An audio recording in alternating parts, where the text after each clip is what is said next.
Halo, perkenalkan nama saya Ella Sofia, NIM 223141122 dari Program Studi Pendidikan Guru Madrasah Ibtidaiyah dari kelas 2D.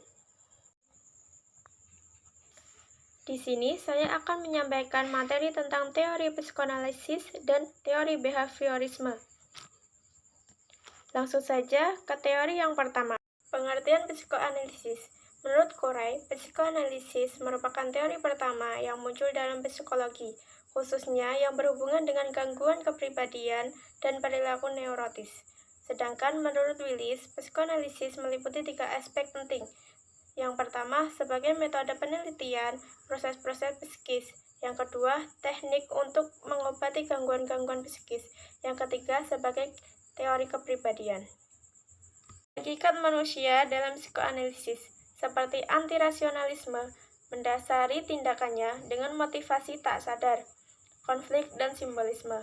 Manusia secara esensial bersifat biologis, terlahir dengan dorongan-dorongan instinktif, sehingga perilaku merupakan fungsi yang di dalam ke arah dorongan tadi. Semua kejadian psikis ditentukan oleh kejadian psikis sebelumnya. Kesadaran merupakan suatu hal yang tidak biasa dan tidak merupakan proses mental yang berciri biasa. Pendekatan ini didasari oleh teori Freud bahwa kepribadian seseorang mempunyai 3 unsur, yaitu ID, ego, dan superego. Selanjutnya, adapun tujuan konseling dalam pendekatan psikoanalisis. Nah, secara umum, tujuannya adalah untuk membantu konseli agar mampu mengoptimalkan fungsi ego, sehingga kecemasan atau konflik-konflik intrapsikis mampu ditangani secara realistis dan tidak banyak pada tuntutan nafsu. Yang selanjutnya, adapun tujuan khusus. Menurut Becker, tujuannya seperti meningkatkan kesadaran dan kontrol ego, memahami sifat dan macam-macam mekanisme pertahanan ego, mengembangkan kemampuan untuk membentuk hubungan yang akrab dan sehat. Sedangkan menurut Sayekti Pujosuwarno, yang pertama untuk menolong individu mendapatkan pengertian yang terus-menerus. Yang kedua, untuk membentuk kembali struktur karakter individu. Adapun juga kelebihan pendekatan psikoanalisis. Yang pertama, konselor bisa mengetahui masalah pada diri konseli. Yang kedua, mampu membantu konseli mengetahui masalah. Yang ketiga, menolong konseli mendapatkan pengertian. Yang keempat, membentuk kembali kepribadian konseli. Yang kelima, meningkatkan kesadaran dan kontrol ego.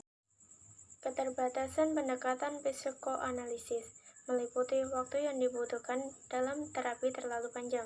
Diperlukan konselor yang benar-benar terlatih, terlalu menekan pada libido, pandangan yang terlalu deterministik, dan pengalaman masa kecil yang sangat menentukan. Materi yang selanjutnya yaitu teori behavioral. Terapi konseling behavioral dikembangkan melalui teori-teori psikolog behavioristik. Dalam beberapa hal aliran ini telah berkembang secara pesat, sebab konseling behavioral lebih tampak jelas perubahannya dan prosesnya. Behavioral meyakini dan mampu membuktikan secara ilmiah bahwa perilaku individu merupakan bentuk adaptasi atas respon yang diberikan. Dengan kata lain, perkataan perilaku individu dapat disetting melalui proses belajar. Perhatian behavioral adalah pada perilaku yang nampak, sehingga terapi tingkah laku mendasarkan daripada menerapkan prinsip-prinsip belajar secara sistematis dalam proses perubahan perilaku menuju ke arah yang lebih adaptif. Sejarah behavioral. Menurut Corey, 1995, pendekatan-pendekatan behavioral mulai pada tahun 1950-an dan 1960-an yang merupakan titik awal sebagai pemisahan ciri secara radikal dari perspektif psikoanalitik yang dominan. Bagi konseling behavioral, yang menjadi faktor utama adalah perilaku yang tampak, sebab persoalan psikologi mengenai kesadaran dan mentalitas. Konselor behavioral menyadari meskipun perilaku merupakan fokus utama, namun tidak lantas mengabaikan faktor pikiran atau kognisi. Pikiran dianggap sebagai faktor pusat dan mediatif dalam perilaku dan oleh sebab dipertimbangkan sepenuhnya dalam menghasilkan perubahan perilaku. Bruce Frederick Skinner dikenal sebagai tokoh-tokoh dalam bidang pengkondisian operan. Skinner memiliki pemahaman tersendiri terhadap konsep stimulus dan respon. Pandangan-pandangan Skinner terhadap perilaku yakni yang pertama, respon tidak terlalu ditimbulkan oleh stimulus, akan tetapi respon lebih kuat dipengaruhi oleh penguatan. Yang kedua, lebih menekankan pada studi subjek individual daripada generasi kecenderungan kelompok. Yang ketiga, menekankan pada terciptanya situasi tertentu terhadap terbentuknya suatu perilaku daripada motivasi dalam diri individu. Konsep dasar teori konseling behavioral. Konsep dasar konseling adalah membantu, sedangkan konsep dasar dari behaviorisme adalah prediksi dan kontrol atas perilaku individu yang tampak. Muhammad Surya memaparkan bahwa dalam konsep behavioral, perilaku manusia merupakan hasil belajar, sehingga dapat diubah dengan manipulasi dan mengkreasi kondisi-kondisi belajar. Hal yang paling mendasar dalam konseling behavioral adalah penggunaan konsep-konsep behaviorisme dalam pelaksanaan konseling, seperti konsep reinforcement yang merupakan bentuk adaptasi dari teori pengkondisian klasik, Pavlov, dan pengkondisian operan dari Skinner. Prinsip-prinsip kerja teknik konseling behavioral. Yang pertama, modifikasi tingkah laku melalui pemberian penguatan. Yang kedua, mengurangi frekuensi berlangsungnya tingkah laku yang tidak diinginkan. Yang ketiga, memberi penguat terhadap suatu respon yang akan mengakibatkan terhambatnya kemunculan tingkah laku yang tidak diinginkan. Yang keempat, mengkondisikan pengubahan tingkah laku melalui pemberian contoh atau mode. Yang kelima, merencanakan prosedur pemberian penguatan terhadap tingkah laku yang diinginkan dengan sistem kontrak. Materi yang selanjutnya, teknik-teknik konseling behavioral. Yang pertama, latihan asertif. Teknik ini digunakan untuk melatih klien yang mengalami kesulitan untuk menyatakan diri bahwa tindakannya adalah layak atau benar.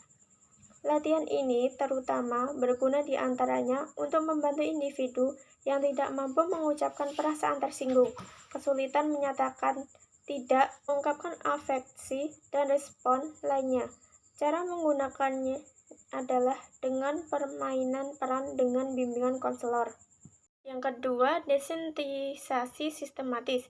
Desensitisasi sistematis merupakan teknik konseling behavioral yang memfokuskan bantuan untuk menenangkan klien dari ketegangan yang dialami dengan cara mengajarkan klien untuk rileks.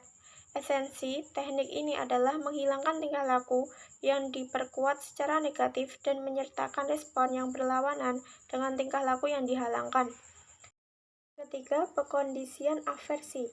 Teknik ini dapat digunakan untuk menghilangkan kebiasaan buruk. Dimaksudkan untuk meningkatkan kepekaan klien agar mengamati respon pada stimulasi yang disenanginya dengan kebalikan stimulasi tersebut. Pengkondisian ini diharapkan terbentuknya asosiasi antara tingkah laku yang tidak dikehendaki dengan stimulasi yang tidak menyenangkan. Yang keempat, peningkatan tingkah laku model. Teknik ini dapat digunakan untuk membentuk tingkah laku baru pada klien dan memperkuat tingkah laku yang sudah berbentuk. Dalam hal ini, konselor menunjukkan kepada klien tentang tingkah laku model, dapat menggunakan model audio, model fisik, model hidup, atau lainnya yang teramati dan dia pahami jelas tingkah laku yang hendak dicontoh. Tingkah laku yang berhasil dicontoh memperoleh ganjaran dari konselor. Ganjaran dapat berupa pujian sebagai ganjaran sosial. Yang kelima, conversion sensitization. Teknik dapat digunakan untuk merawat tingkah laku yang menyenangkan klien tanpa menyimpang, seperti homesick, alkoholis. Caranya belajar rileks dan diminta membayangkan sesuatu yang tidak menyenangkan pada dirinya. 6. Talk stopping. Teknik ini dapat digunakan untuk klien yang sangat cemas. Caranya, klien disuruh menutup matanya dan membayangkan dirinya sedang mengatakan sesuatu yang mengganggu Sebagai contoh kasus dapat diambil dari teori behaviorisme seperti ketika anak diajak pergi ke sebuah tempat belanja, kemudian ia meminta mainan dengan harga yang sangat mahal. Mainan yang sejenis dengan itu sebenarnya juga sudah dimiliki oleh anak di rumah, sehingga orang tua ingin membelikan mainan yang diminta si anak. Sayangnya, ketika keinginannya tidak dituruti, si anak mulai menangis dan melakukan aksi protes kepada orang tuanya. Si anak menangis semakin kencang sambil memukul-mukul orang tuanya, kemudian berguling-guling di lantai. Nah, menurut konsep behaviorisme, jika orang tua menuruti keinginan si anak, artinya ia sedang memberikan penguatan atau reinforcement untuk perilaku buruk anak. Di lain hari, lebih besar kemungkinan si anak akan lebih mengulangi perilaku buruknya lagi. Anak akan menggunakan tantrum sebagai senjata untuk mengendalikan orang tuanya, membuat orang tuanya menuruti kemauannya. Sebaliknya, jika orang tuanya menunjukkan sikap yang tenang dan tidak menuruti keinginan si anak, artinya ia tidak memberikan penguatan kepada perilaku buruk anaknya. Anak akan berhenti menangis karena ia tahu bahwa tantrum tidak membawa keberhasilan bagi misi meminta mainan. Ini juga akan memperkecil kemungkinan si anak mengulanginya kembali di lain waktu. Mungkin cukup sekian penjelasan yang bisa saya sampaikan. Apabila ada salah kata, mohon dimaafkan. Assalamualaikum warahmatullahi wabarakatuh.